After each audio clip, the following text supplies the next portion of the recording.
Hi, I'm Jeanette White for Piper's Quilts and Comforts in Salt Lake City, Utah, in Sugar House. And today I'm going to show you how to do the Applecore quilt. In the past, Applecore templates have been about half the size of this one or even smaller. We've had these made, and it allows you to make the quilt a lot faster and to use the big, fun, modern prints that are so popular right now. When this quilt is done, and you can use scrap if you want to, or you can use fat quarters. It has a real scrappy look and a real modern look, and it kind of looks like you bought it at Pottery Barn or Anthropologie, so it's got a real modern feel to it. To begin with, you're going to stack up your fabric, and once you get comfortable cutting these, you can do as many as 6 or 8 layers, but I recommend in the beginning you start out with just 2. So you're going to lay your Applecore template down on your fabric, and I have 2 layers here, and I've chosen these 2 colors because it's easier for you to see what's going on with such a good contrast. Use your rotary cutter, and I've got a 45mm for this one, which works really well, and a small mat, as you can see. And you're going to rotate the mat as you cut the 4 sides.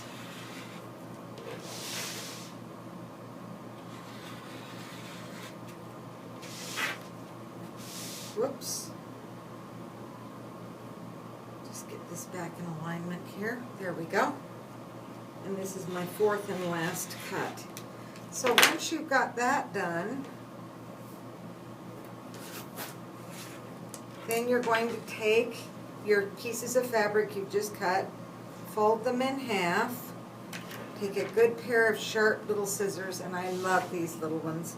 They're inexpensive and they work really well. And we're going to put a nick right in the middle.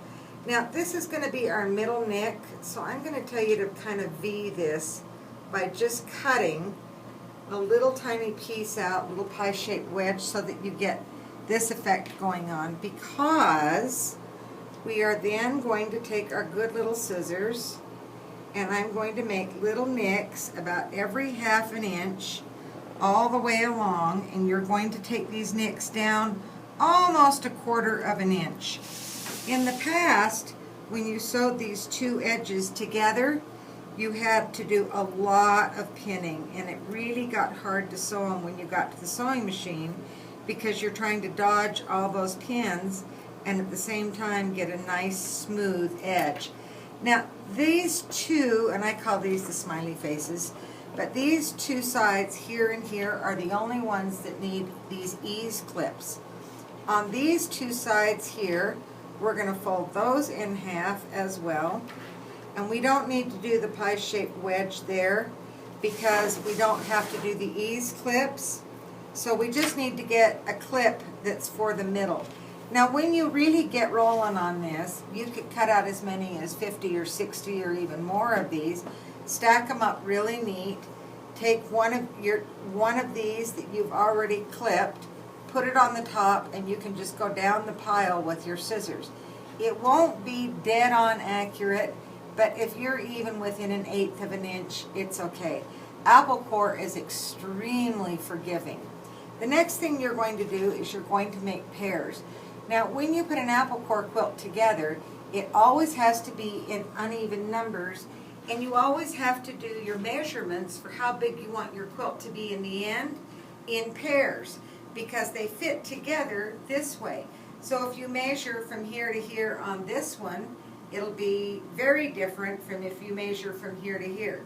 So we always have to measure in pairs in order to figure out how big we want this quilt to be in the end. You also have to do uneven numbers so that your corners are the same. If you have an even number of Applecores going across and or down your quilt, then your corners won't be this symmetrical. One corner would look like this, and one corner would look like this. So the next step you're going to do is you're going to put these together in pairs, but then you're going to have one that is going to be left out.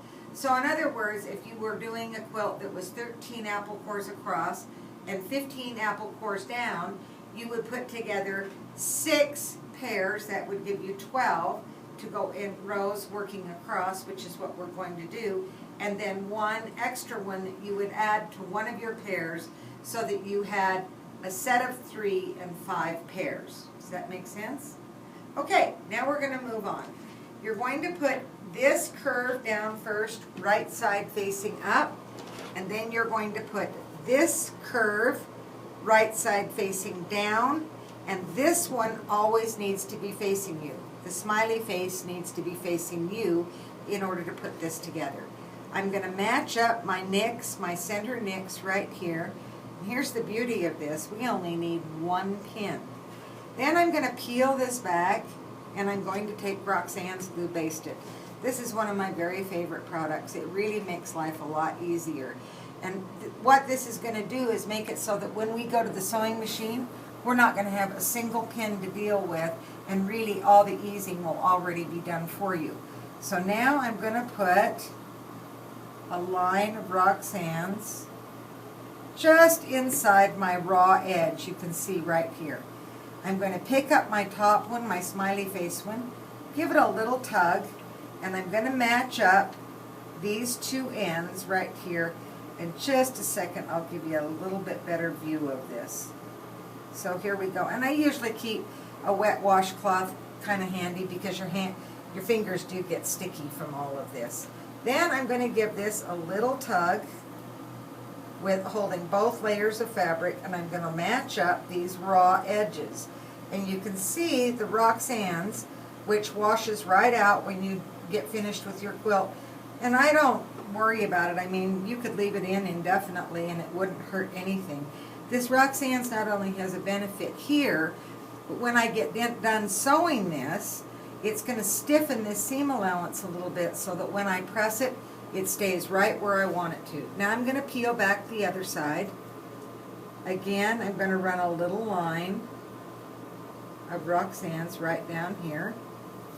Then I'm going to pick up the top one, match up my raw edges in my corner right here, go back to my center, give this all a little tug, just a little one, don't be rough with it. And I'm going to match up my raw edges again. And you can see these ease clips that I put on the so-called smiley face really make this very doable. Now I'm going to remove my pin, and usually when I make an Applecore quilt, I won't do this sitting at the sewing machine. I'll do it sitting in front of the TV or out in the backyard or wherever I want to be comfortable, and just put my pairs together. So then you're going to go to the machine with many of these already made. Let's sew this. This is one of my very favorite tools, and I really couldn't live without it. It's called an awl, and I use it as an unpicker, but I also use it at the sewing machine to help me get my sewing done a little bit smoother, and I don't have to do nearly as much pinning. So you'll see here, and again, I'm going to sew this exactly the way I pinned it, with the smiley face facing up. Now, seam allowance on Applecore is a little bit more generous than 1/4 of an inch. Oops, let's get our stitch length down. So you can see here, I'm just going to stitch this along, and I'm going to use my awl to kind of get this fullness out of the way. And when I get done, I'm going to have a beautiful, smooth seam that I didn't have to work very hard to get, and again with no pins, putting this concave and convex curve together. In the past, this has been kind of a tough thing to do, but the way it is now, it's so easy doing this Roxanne's, and you can see I don't have a single pin. This is a little trick I teach all of my beginners, and I love it. And I take a little scrap of fabric that I call a Harry, and instead of lifting this up, and I would be feeding one of these in right behind the other, so I make this quilt assembly line, and it makes making the quilt really quick. Now I'm all finished sewing, so I'll take my awl, feed in my Harry, and then cut my work loose. It makes it so that you don't have those fly threads all over the place. You don't waste a lot of thread. Your stitches aren't rumpled up for the first 1/4 of an inch when you do it. It's a really good habit to get into. Now you'll take many of these that you've just stitched to your press board, and we are going to press the seam allowance again toward the smiley face. So if you do this assembly line, now you can see here I have a little bit of adhesive that's gone beyond my seam line. That's okay, that happens all the time. Just give it a little tug and it'll release. And we're just going to press this. Whoops, let's get this out from here. Toward our smiley face. Try not to iron and press instead.